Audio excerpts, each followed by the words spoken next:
PR Connections Radio presents. Hey, how are you? We're back. Got another great show for you, okay?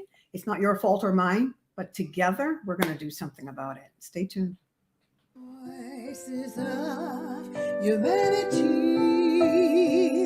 we need to hear your voices.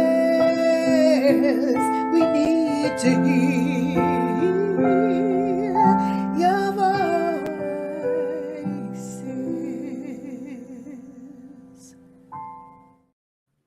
Hi there, Sandra McKechnie here, coming to you from prconnectionsradio.com, the voice of new media. I am your host, Sandra McKechnie. This is my lovely guest. This is Lorrie Simunovic. I always, when I get there, is this trepidation. Am I saying it right? But she doesn't flinch. I did it right? It's kind of okay. All right. Today is another great day. This is our, I think Dana said, this is our, was it our second, our second section or series. All right. So I think this is, but I think this is our 8th show. Maybe it's our 8th show. That's correct. I think so.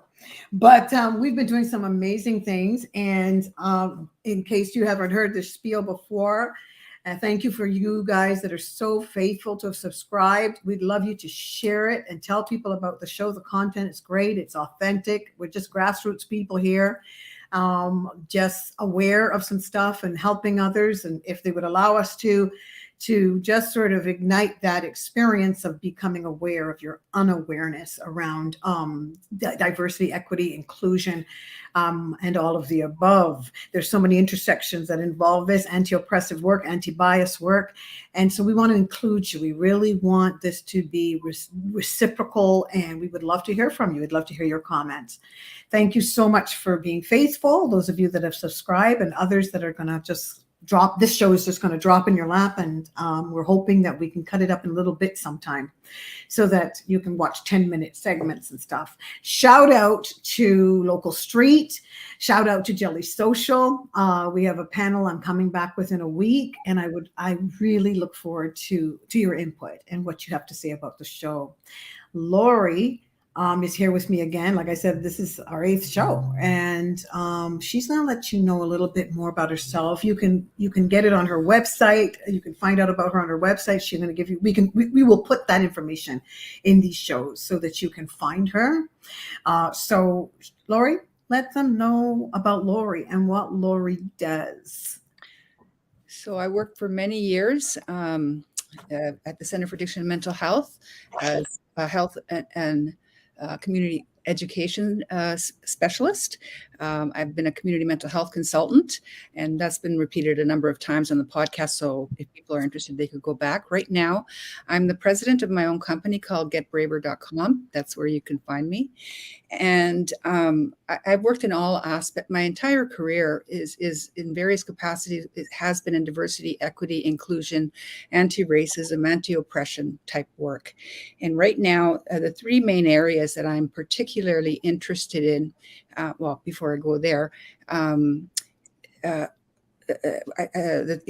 3 main areas are threshold conversations, executive coaching, and content creation. And content creation is could be a 2-hour course, it could be a week course, depending on what you're looking for. In terms of the threshold conversations, whether it's with a group of executive coaches or with an individual, I very much, if the leadership in an organization or in a group is buying into transformation or change to dismantle, for example, racist or oppressive systems, then you've got a good chance. It's very hard work for things to happen, and that starts with facilitating conversations. When we have, which we're going to get into a little bit deeper today when we were preparing yesterday, you come to a point where people are coming from different perspectives. And Andalua, she talked about 1 + 1 can equal 2, but 1 + 1 can also equal 3. Because I come with my point of view, you come with your point of view. We might have 2 profound truths that might seem so different from each other that one has to be right and one has to be wrong. But in fact, they might be two profound truths that can come together in unity and difference.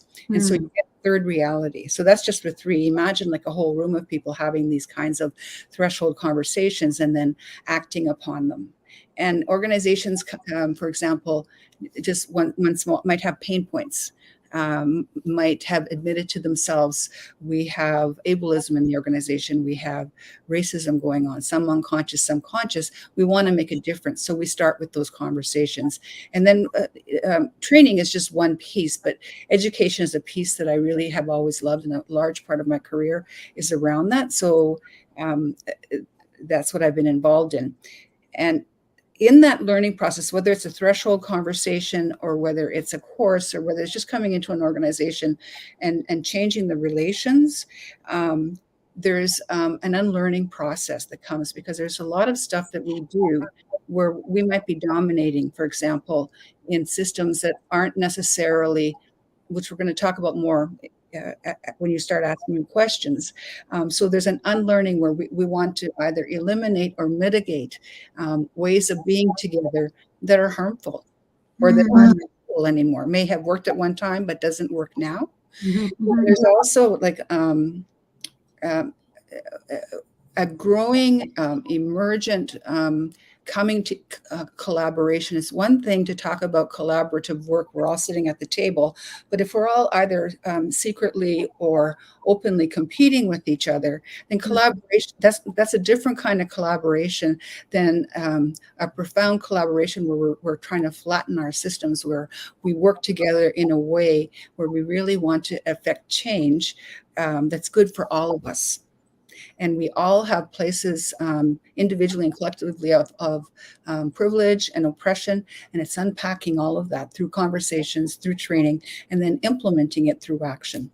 We've gone there quite a bit. Awareness in action, a lot. And I admire that a lot. And I say to people, one reason I like this white girl right here is because I know I might not, right? If you call me the other thing, it might not work that way as well, right? Right. It's because there's unity and in our difference. How did you say that? I love that, because really, as adults, we learn that, don't we? Right. Well, with kids, with friends, with family, you can throw your family away if you like, or there's things people sometimes have to emancipate themselves. But for the most part, you learn to get along, and unity and difference can kind of have a place there, in family, in friendships, right? There's quite a bit of difference since I started doing this work, and I think that is so wonderful. And I think it promotes growth. Yeah, myself included, there's a real propensity, and unity is a beautiful word in many ways. On the other hand, sometimes unity is guised. It's actually dominance. It's saying, well, let's all unify and do it this way, right? Absolutely. Or even let's not talk about it. Fine. Yeah. Kumbaya. And maybe sometimes there's danger, or there's all different reasons why we do that. There has to be grace too in terms of the learning process. Oh, definitely, for sure. Yeah. Even though some people get tired. There doesn't have to be grace. I prefer it. I know, for I always thought of swans as very beautiful, like you see them going across the lake. And I remember the first time that I saw a swan on Lake Ontario, and her legs, I think it was her, was just, her legs were just, but on the top, she was just floating. And I had no idea how hard she had to work for that grace. That is so true. And I had noticed that a long time ago. I thought, oh my gosh, there's a lot going on under there. Isn't it? That's a beautiful example. That is a really beautiful example. So we're learning a lot, you and I together. Yeah. We're creating a level of reciprocity, and I am enjoying the journey in this series. I've got my pen here. Look at this. But today we're going to get into some stuff, and we would love you to participate. Maybe if you want to be on the show, please get in touch with me. We can vet it on a call, virtual tea with a crumpet, whatever. and sit and just chat and see if you're a fit. That would be great. We want to bring on everyday people. It is the voices of humanity, and it does have to fit the show, but I hope you can join us in doing this. Lorrie, I'm going to get down to the meat and potatoes. This is the ackee and saltfish. This is a body of Lorrie's work. So I was saying to her the other day, get that book out there, get it published. Though I don't advocate, I always say to people, and she knows this, that if you can find a good Black author, that it might not give us capital. I mean, you know what I'm saying, but it may help. Of course, it's going to help. I am very conscientious about where I eat and how much I eat where, because I would love to put my money into my community. There's other communities that do this beautifully. So I encourage my brothers and sisters, Black and white and indifferent, to really, please, this train of thought may not be yours, but it is actually very logical. And if you want to hear more about that from me, please be in touch. I would really love to chat with you.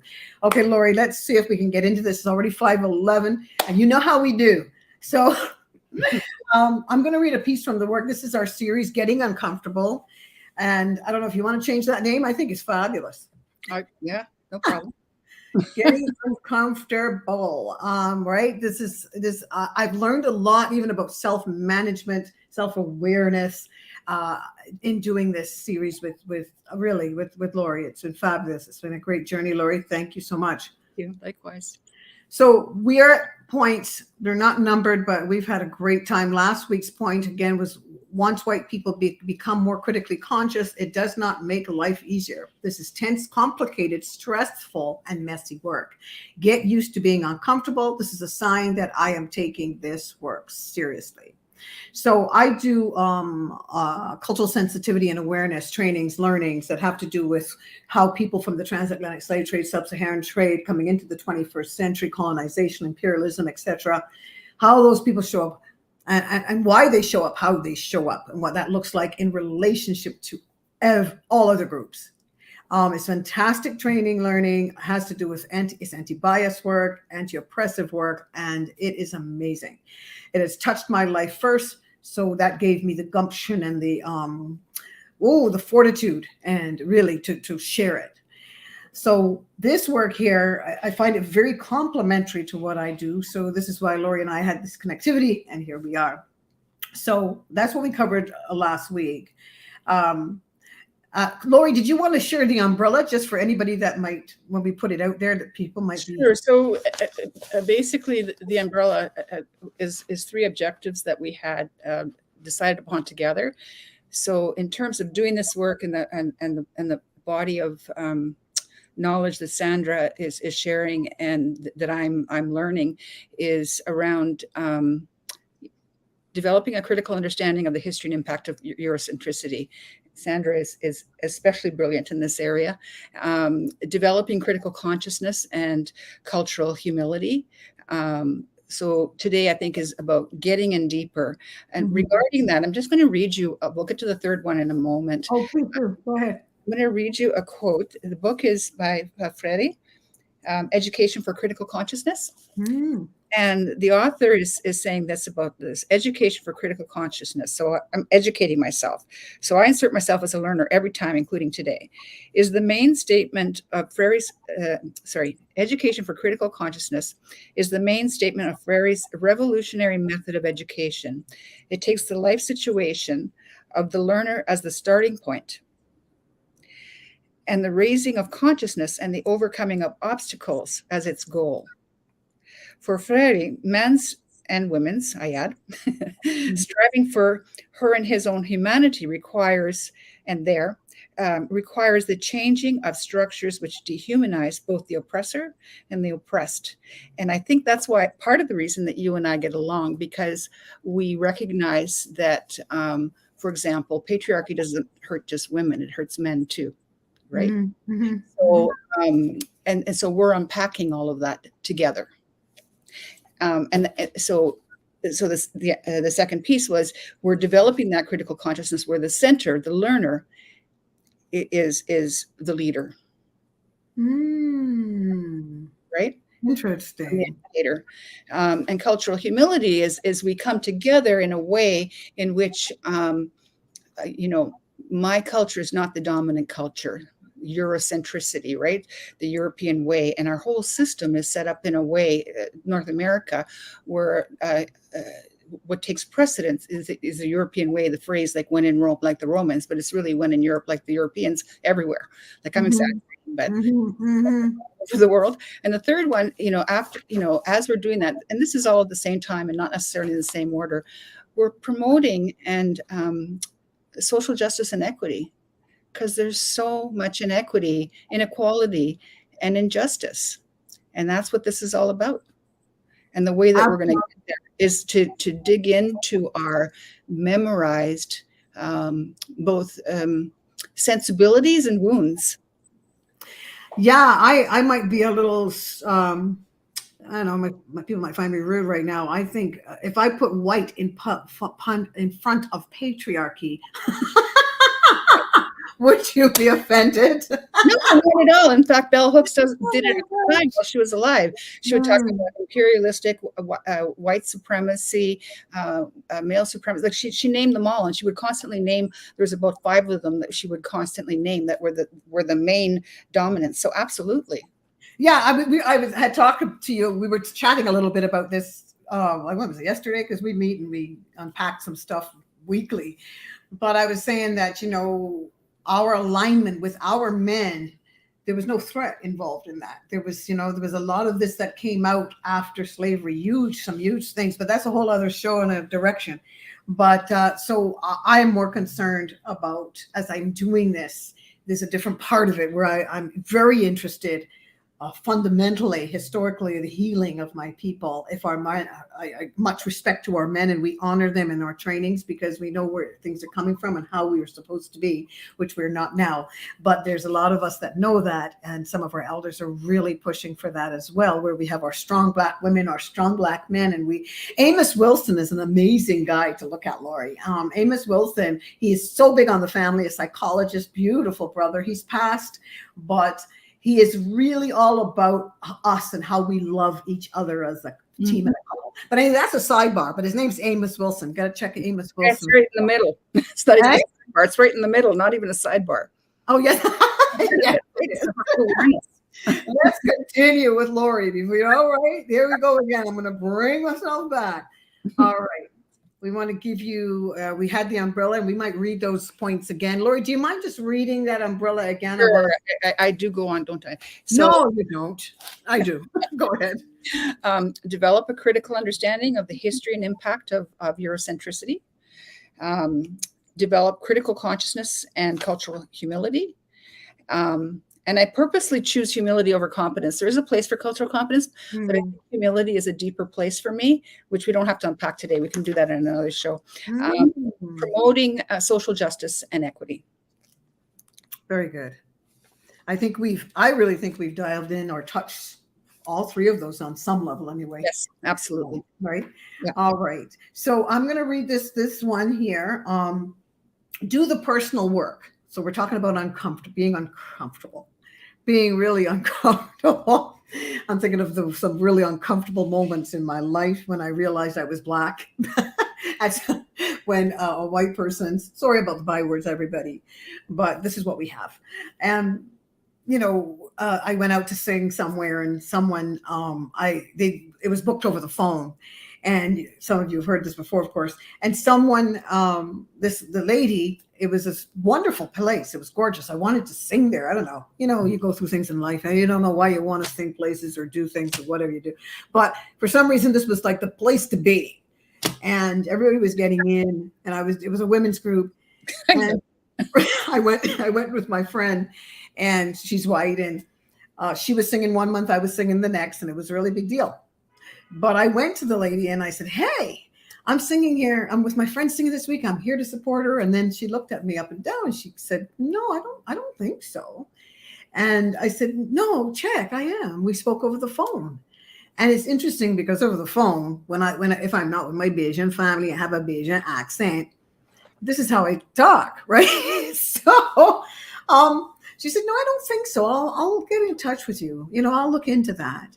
And she never looked into it. I never sung there. I went back to my table that day. My friend was going to sing, and I just felt so emotional. I thought, what is this that I'm feeling?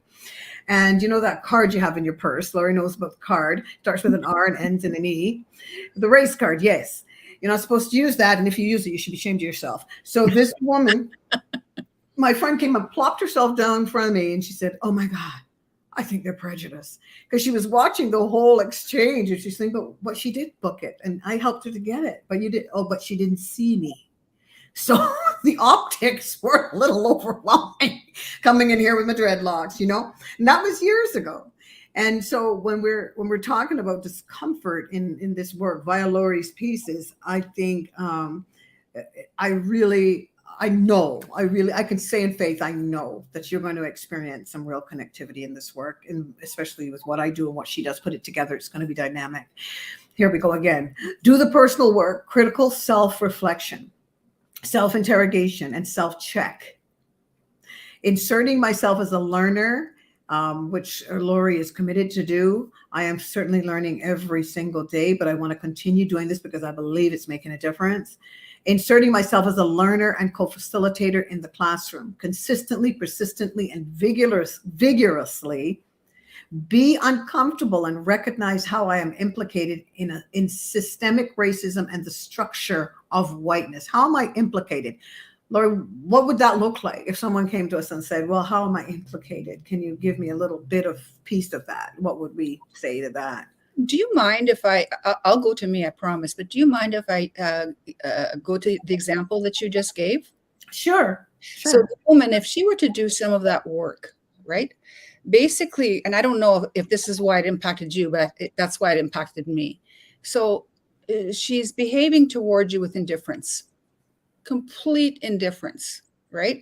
And not believing you, microaggression. Like a microaggression is a form of violence, both implied and direct. No, you're not singing here. I just told you I'm singing here. I talked, right? So if I'm doing the deep work, I have to ask myself, when am I indifferent? When am, there's ways to do that, and I'll get into that in a moment. So in essence, she positioned herself as a dominant player, and there's just no way you could be here, and you know why, right?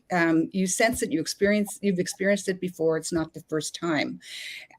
So she's positioned herself in competition, hierarchy, and rugged individualism. And you as an individual, there's a whole piece around belonging. The message is, do you really belong?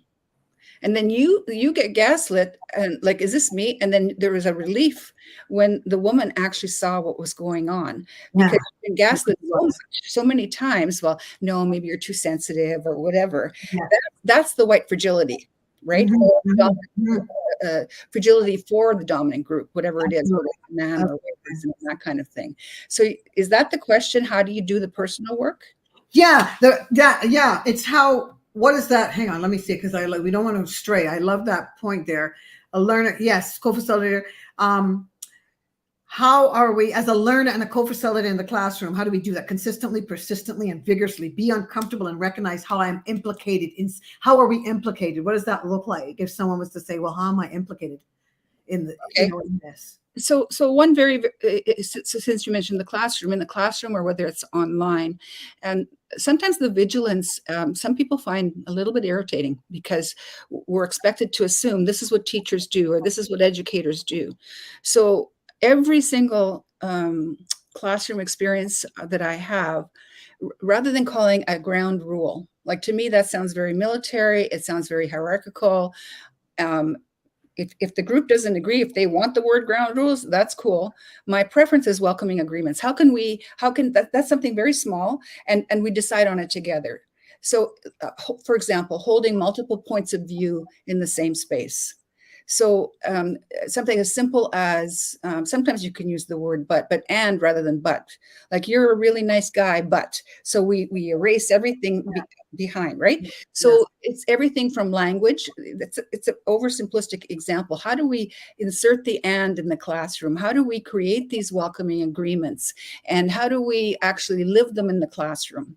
Now, a lot of the people that I've worked with have an understanding of co-facilitating that kind of process. But then what happens when something happens in the classroom?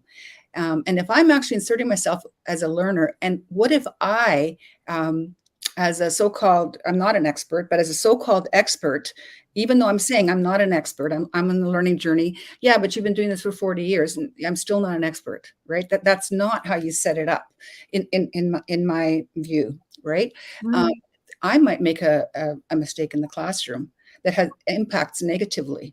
There'll be people in the classroom that will defend me because they like my work or they like me, and there'll be people, because things can get polarized, who are just on me, like or are too scared to tell me because they're used to professors that you have to agree with them, or you're not going to get the mark. So you gently unpack that and invite people to challenge each other with this set of guidelines. So we have conversations and learning that's adult education, that we're actually learning from each other, where we're trusting not only my knowledge, but the knowledge of the classroom. So that's why, go ahead. I know, I'm just chomping at the bit. But I'm going to read this again. Be uncomfortable and recognize how I'm implicated in systemic racism and the structure of whiteness. It is really, my sister girl White, we kind of had it out in a nice way the other day with that beautiful feeling of where it is what you said. I loved that. Unity, but yes, unity and difference. And not always, because we've known each other over 25 years. So it's like, I've noticed this part of you that I really don't care for. I love you. But this part, I recognize from my research, I recognize from my elders, this here says to me that you are, and that's who, I can't change that, and she can't change that without, looking at the subconscious, the unconscious, looking at all those pieces, right? Be uncomfortable and recognize how I am implicated in systemic racism and the structure of whiteness. How do people, I'm not noticing that people just wake up and have that experience. And I'm sure you can agree. My friend now, who I've known for so long, and it was like, if you're close to someone white, and you have, white is in my family, my grandfather's white, so Scottish. So now in my relationship with this woman, I love her dearly, her children, her family, but something was bothering me. Mm-hmm. There was a way in which we had to talk that through, recognizing that she's doing this work with me as she can do it with her family and so on. And there's something, and my impatience, I suppose, because she says everything right, does everything that should be done. And I've known her and I love her dearly for years, but there was a couple of things where I thought, you know what? How you're implicated in areas. There were some areas I wanted her to look at. Can you do this? Because we're connected. You can't make people do things, but I'm tight with it, right? So it's like this A, B, and C. This right here, and I called her a Becky. I love you, honey. I love you. It's a Becky. I don't know what a Becky is. Sorry. Becky. She called the people who were barbecuing, Black people. Oh my goodness, barbecuing while Black, and she called the police on them. It was in the States. It was. Oh. Yeah, backyard, front yard, all that stuff. Right. And so it's just. So my friend and I got into it. How could you call me a Becky? And we went on, But there's areas now for me in terms of people understanding how they may be implicated. It's certainly not a judgment. It's a point of awareness that if your eyes are open, you could be white and you could still see that, whoa, because you told me some stories too, where, you can see that, oh my goodness, this is coming through the time warp, right? This is coming from generations. It's in you. It's bred through our people. Yes. and I was really looking at her for the first time, but she loves me and I love her, but I could still, I'm going to say this, I'm simplifying it terribly. I could still see this whiteness. Mm-hmm. And of course I'm going to see it. I mean, she was bred by, and I was bred. Yeah, we're trained from our little feet to dominate. Yes. Yes. White people, right? How do you think people can handle that? Like how you're sitting around, I'm loving you, you're loving me, we're connected.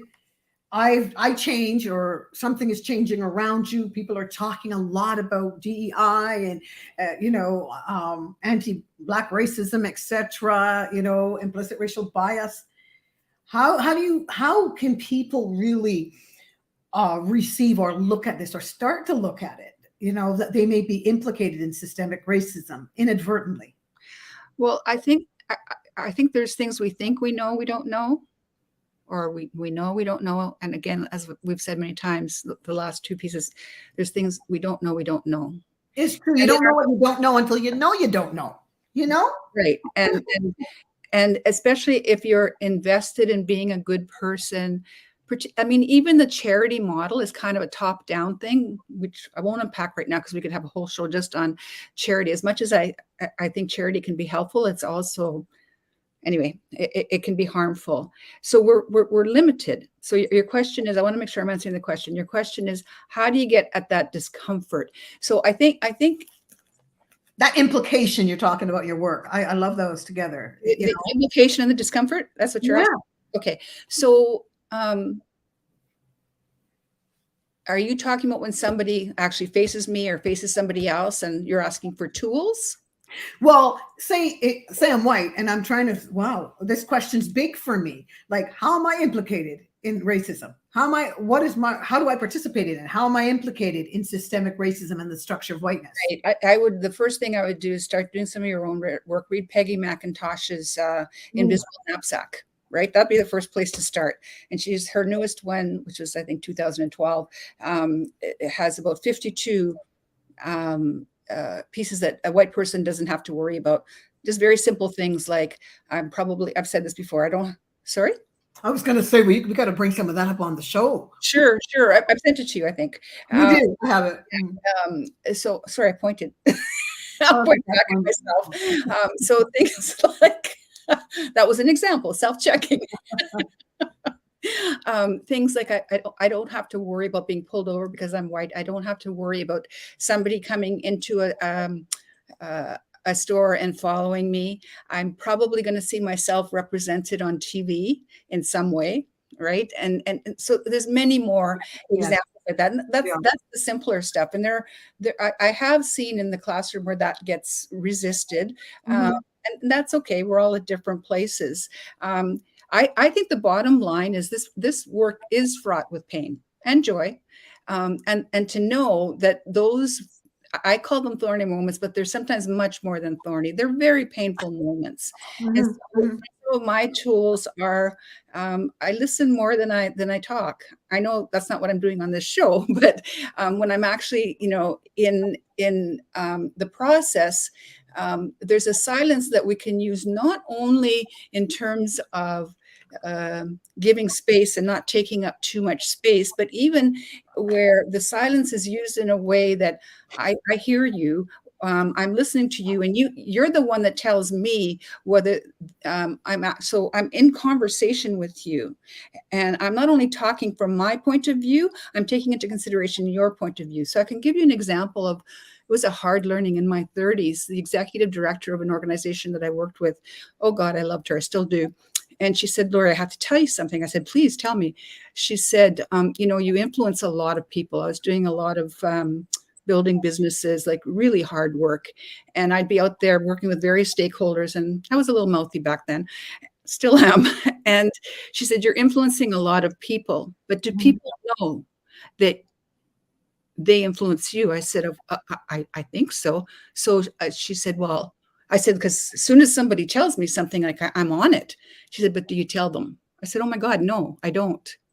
And from then on, I started telling people how they influence me, not as a tool to, build, Dale Carnegie relationships. No disrespect to Dale, but it's not just about that, right? It's about really going in deep, and that we're always in this together. It's like a back and forth. It's a dance. And so the silence is a part of that. And there's like a reflection that goes on. But in that reflection, I can reflect all I want. But if I don't have a body of knowledge, at least a nodding knowledge about what anti-racism means, what's the definition of grace in the context of anti-racist work. It's different than a religious form of grace, for example. Both graces are a great way to be in the world, They're two different things. Again, unity and difference. Is it true? Whose truth is it? Who is benefiting from the work that I'm doing? So but and I could go on with some of the other questions that I ask myself. It's getting comfortable with being uncomfortable and knowing that there is no destination. It's an ongoing, lifelong process. Once I get to this destination, there's another destination deeper that you go in, right? And you keep learning, like even how people self-identify. I remember when I used to work with people that self-identified as psychiatric survivors, every time we had a meeting, we had to make sure, what are all the self-identifications? Like, so, I don't ask like that, but do people call themselves Black? Do people call themselves African Canadian? Do people call themselves consumers? Like this, because we were working with different intersections of identity. So there's no assuming. Don't keep assuming. Even being an ally, somebody identifies you as me as an ally, really exciting, but it's not static. It might be over next time. Not because I made a mistake, but because it's an ongoing process. Or I might have made a mistake and we want you, we still want you, we don't want you, right? Like recognizing that there's an ambivalence when somebody comes in, and we're working with communities, talking about white people now, that aren't our own. People are trusting us, but there's this ambivalence. People have actually told me, and I've said this before in the podcast, where the ambivalence is, I'd rather do it on my own or our own, but we don't have the resources. And I happen in this one job, actually a couple of jobs, to have the resources and quite a bit of power, right? So you have to be really sensitive to not being a savior, to recognizing that we're coming into something that has been broken by people like me. That's my complicity. That's an aha moment. Yeah. Really. Does that answer your question?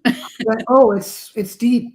It really is to me. I'm going to read this again. Be uncomfortable and recognize how I am implicated in systemic racism and the structure of whiteness. It really is not that simple. No. Because, I've known this woman for 20 something years, and I'm going out with another white gal on Sunday for dinner. We've known each other longer. And I think when I see whiteness, and I say it because I can't even describe this any other way, for the first time in my life, because I was assimilated. 21st century, 20, 19, 18, 17, say we're in the cusp of slavery. Something was passed to me, passing it on, keep passing it on. So when I think of how I think, or I've been assimilated to be, when I wanted to be white, because of that, again, Francis Cresswell saying, white is right, brown stick around, black get back. The classification of so-called races, we're on the bottom of the rung, darker the skin, the more dehumanized. And so though we know logically that's not true, we've lived it out, it's been passed to us over and over again. So we are, how we may be implicated doesn't have to hold offense. But when I step back, now that I'm woke, and I go, wow, this is a white dominant system. And I've got friends around me that, that are white, that I love, but still can't see themselves. And I can't force that, of course. I'm just there to tell you how it's coming through me and what it looks like. Because I was assimilated to be like you. So I have it. I also have the eyes that can see certain things, right? So when I think of how people are implicated, be uncomfortable and recognize how I am implicated, audience, in systemic racism and the structure of whiteness. It's not something we get to just sit down and go, I don't know, what's she talking about? What the heck? It's something that has happened beyond you. Yes. Before you were a thought. Yes.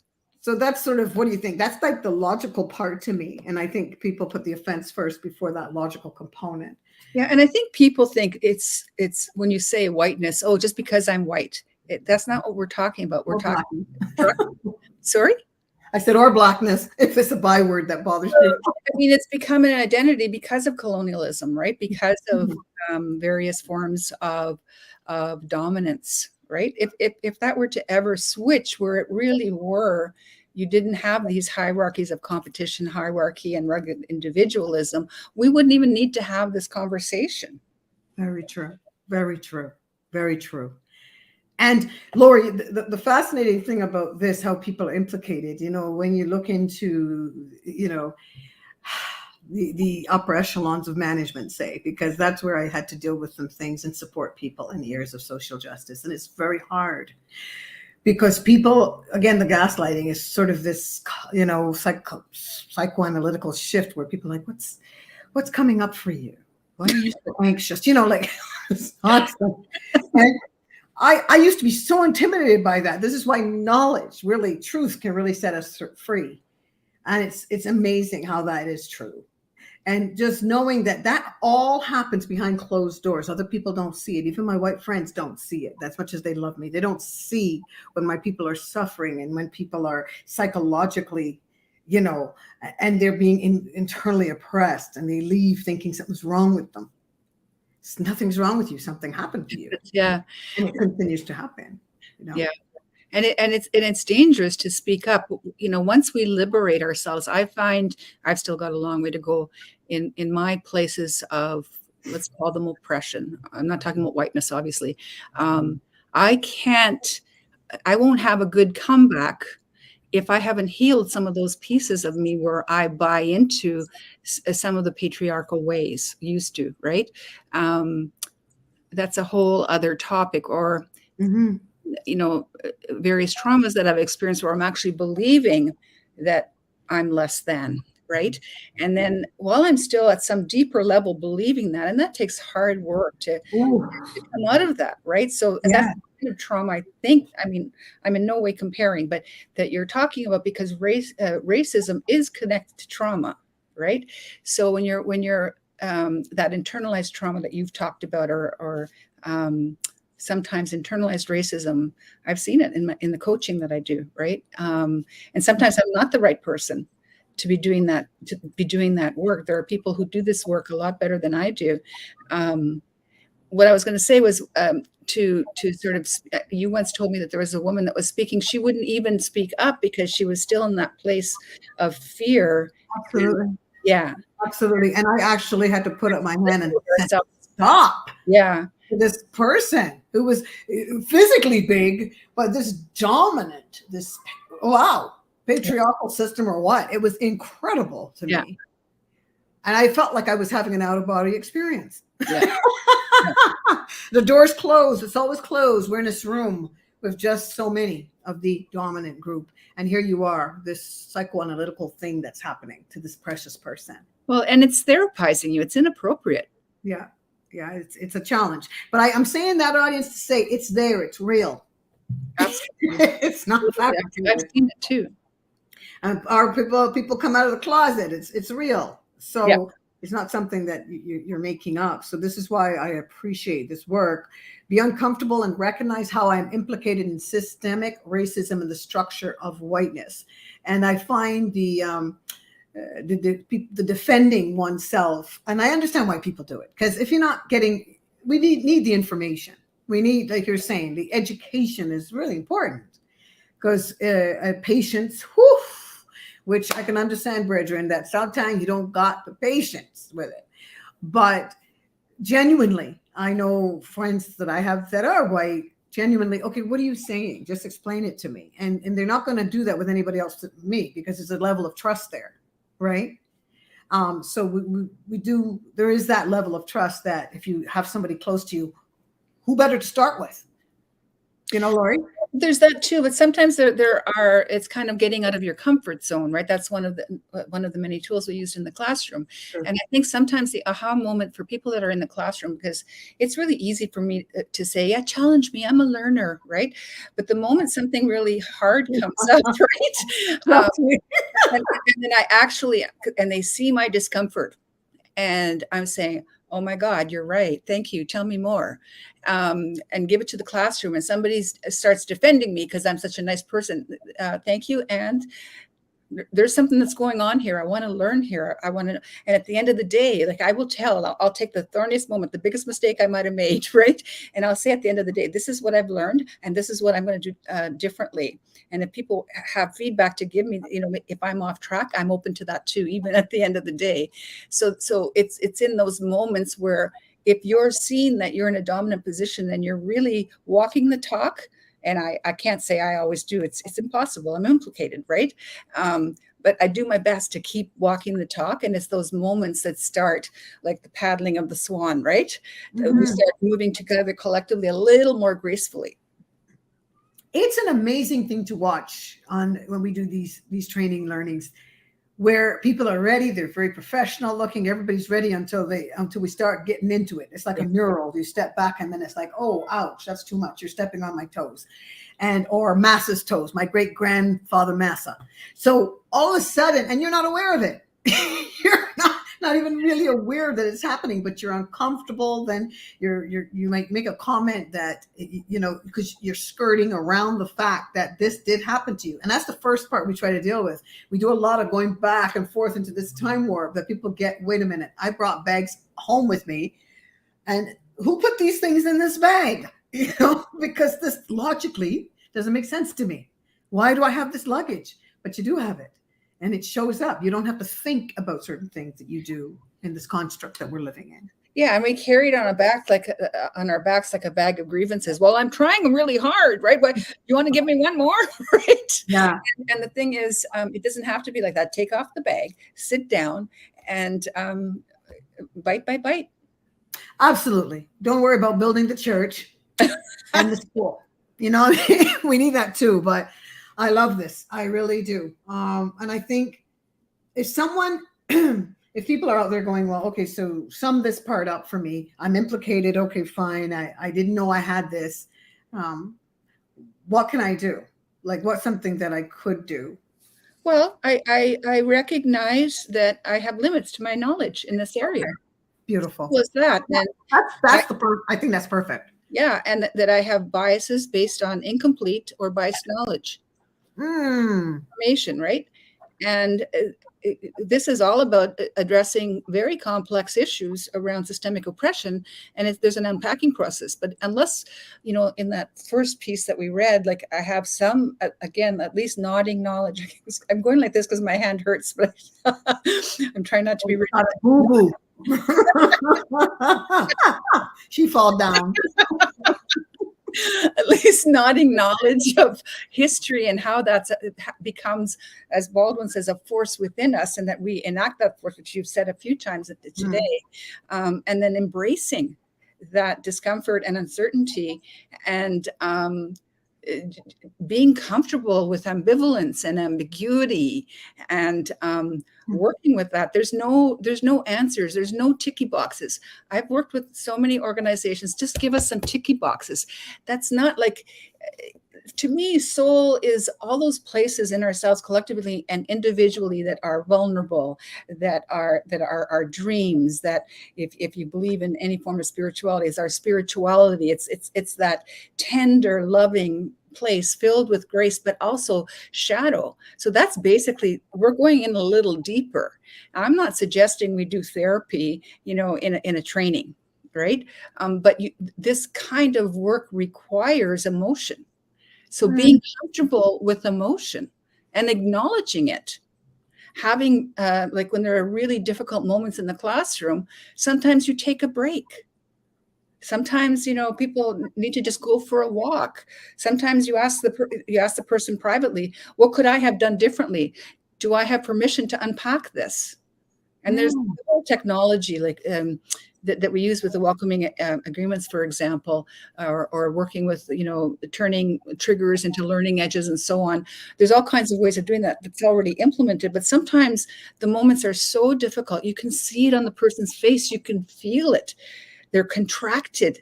That's not a moment to use some little, little tool that I mentioned at the beginning. Like, it's a big tool. I don't want to put it down, but sometimes they're so deep that you need to think fast on your feet and do the best you can, but also ask others to do it. Like, trust the classroom, trust the groups. There are times where I don't know what to say because I don't know. And I'll say, what do others think? And just the wisdom that comes out of the group is incredible. If I'm really saying that I'm a learner too, then I have to co-facilitate in that way with the group. You know, I also want to say to my people, my brown and black skinned people, that honestly, there is a certain resentment for a moment that you do feel when you wake up, right? Absolutely, yeah. Because, and I love talking to my African brothers and sisters. Love it, love it, love it. You know, some of us were taken, some of us stayed home, and we lost our names. They've got their names and their heritage, and I'm so fascinated by it now. Love me some black peoples, because it's who I am. Yeah. And before, I was hanging with a lot of people that are implicated in systemic racism, including family extended and such. Yeah. So now it's like, okay, so don't be feeling guilty about that, my people, okay? Don't be feeling guilty about that. As long we're striving to move in love and care for all people. We've got white people, my sister, my cousin-in-law. We got all kinds of people in our family. Married, white. We got beautiful babies. We got some dark skin, yummy baby. We got all different kind of people. Asian people. We're all blended in here. However, like Neely Fuller says, I love this man, Dr. Neely Fuller. If you don't know who you are, I'm putting that part in because you might not like to hear how he really said it, but if you really don't know who you are and you're marrying someone for whatever reason besides that you love them, or you know, because even that, we lost that connectivity. There was purpose in those type of relationships. However, historical purpose. But if you don't know who you are, it's almost like you're aligning yourself with your captors. You need to know who you are. And that is, I'm saying need. Because it actually is very healing to know what's on the table. In other words, know who you are. Who the heck am I? Yeah. 21st century, 20, 19, 18, 17. What does that look like for our Indigenous brothers and sisters? Blacks, especially. What does that really look like before we take up that whole little folk song thing? Black, white is right, brown stick around, black get back. That's a whole little song, right? Because it was not good. The darker the skin, the more dehumanized. Who wants to do that? I was talking to an Indian brother in an Uber the other day, and he was saying, yeah, still it's so hard.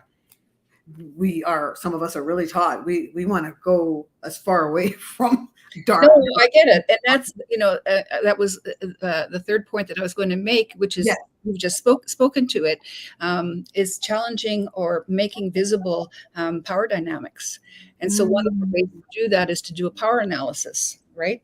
Okay. And there are ways to do that in the classroom. There are ways to do that on a systemic level. Even like you've said many times, just today as an exercise, I wrote to myself, like some of them I've read and some of them I haven't, like Howard French, Lorraine Hansberry, Octavia Butler, Ralph Ellison, Toni Morrison, Ira Baraka, Zora Neale Hurston, Muhammad Ali, Frederick Douglass, W.E.B. Du Bois. Did I say no? Du Bois. He denounced the Du Bois. Robinson, Harriet Tubman, Sojourner Truth, and Marcus Garvey, James Baldwin. All these people are Black authors and as you say, scholastic giants. Absolutely. Audre Lorde, Franz Fanon, Langston Hughes. Like there's so many, right? And we have to learn from each other. If all I've been reading is dominant, body authors, they might be really intelligent. That's great, and there are many different truths and perspectives, even about history. Yes, absolutely. Absolutely. And in people feeling like it's hard to feel good when you're saying to somebody, you're implicated in, systemic racism and the structure of it. But if we get the knowledge behind it, the offense actually, it lessens, for lack of a better word. The offense, because I've seen it happen to people in my life, the offense kind of, okay, that makes sense. The awareness in action now, I find mostly happens to a mother that's got brown babies at home. She married a Black man. More of an invested interest. That's how it works, because those are your children and somebody's going to crush your corn dough. You're going to feel it. Those are your babies. So those that have an invested interest or grandchildren that are brown skin. I had a lady next to me. She was so overwhelmed at thinking of coming to one of these because she didn't want to hear anything that would say that anybody would hurt her brown grandchildren. And that's hard. Some people are like, oh my gosh. I had another lady that said, she's Black, married a white man, got some nice boys there at home. And she said, no, I want my boys to marry Black. Oh my gosh, I didn't even know. So my answer was, I counted to 10 and say, hun, your boys, that man is part of them. That's their daddy. Yeah. They have every right to marry somebody that looks like him, Right. but at least let them know, especially if they're going to get tased and thrown to the ground with a knee on their neck, prepare your children, prepare your young man. And know your history. Oh my goodness. Yes. And Both of them. if this is a worldview that you agree with, like unpack Eurocentricity. Yeah. Share power. Absolutely. Are my white girlfriends implicated? Yes, they is. And they know, because we love each other, give each other hugs and kisses, take each other out to dinner. But it's what it is. Okay. So Lorrie, I hope they don't ban the show. Oh my goodness. This is good for the soul. And people, don't be feeling guilty or upset. Okay. Honestly, if you even want to get in touch with Lorrie, like her work, I mean, really, you got to sell it, girl. Because don't give it away for nothing. Give back a discount. I'm even joking. Anyhow, this has been really good. And we got to one point. It's like, you should see the body of work she's got. Oh my goodness, we'll be here till we're 80. It's incredible. So I identify it because it's a lot of what I do as well. Thank you, guys. We've got a little commercial for you. We'll be right back. Hi there, I'm Sandra McKechnie from Double Consciousness. Double Consciousness looks like this: cultural sensitivity, cultural awareness trainings. I've been doing it for 4 years. We're going into our 5th year, our 41st time on Zoom, and we're doing it. Would love you to join us. The next thing that I do is I'm a certified life coach holding space for clients in the areas of cultural awareness and sensitivity, right? So people that may have a challenge and they just want some space, a consultation, coaching opportunity to unpack implicit racial bias. Everybody's welcome, and we would love to have you in the trainings or book a consultation. And we have a free opportunity, 15 minutes, if you want to have a chat and get to know me and find out where you fit in that. The next thing that I do is I am a host for Voices of Humanity out of prconnectionsradio.com. If you want to be on my podcast and you're a fit, because it does have to fit with the show, has to complement the show and the network, I would love you to get in touch with me. And I'm also, from my heart, and I've always been a singer-songwriter, and I love this stuff. I love the singing. We put it in our trainings, our cultural sensitivity and awareness trainings. So sometimes I just sing just like this. You're all that I want. You are all that I need. And you brought me here when I can't find my way. You're all that I need. And you brought me here to pray. You should hear that with my keyboard player. It's to live for. Thank you so much for your time. I hope that helps you to know who Sandra McKechnie is. Take care. Bye for now. She's so cute. Oh my goodness. I got to lean into the discomfort. I got to get a little facelift. I'm Asian. She looked too cute. Oh my goodness. That's all right. It's all good. Lorrie, this was good. I like the connectivity. You're spoiling me. If anybody else is looking that's been on the show, I had connectivity with you too. It's just that having someone that really does so much of the same thing that I do, yet we're different, it's a pleasure. It really is. Thank you. I hope that this show comes to you with the intention that was intended, and that's with love, and I hope it's reciprocal. Please leave us a comment. If you would like to get in touch with us, if it's an issue of knowledge, there's plenty of it. We don't know half of it, but we're in our lane. We know our part, and we're striving to just put it out there so that it can evoke awareness in action. Okay. Thank you so much. Sandra McKechnie coming to you from prconnectionsradio.com, the voice of new media. Thank you so much for joining us today. Bye. Say bye, Lorrie. Take care. All the best. Have a nice weekend.